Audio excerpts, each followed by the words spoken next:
You ask Tiger to solve. This deals with linear equations with one unknown. The final result is k equals 2. Let's solve it step by step. Group all constants on the right side of the equation. Subtract 5 from both sides. Simplify the arithmetic.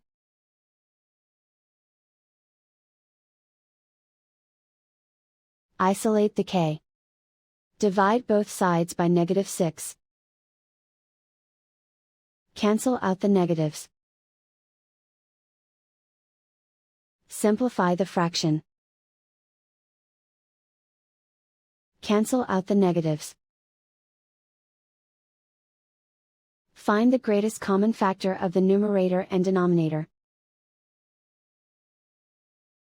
Factor out and cancel the greatest common factor.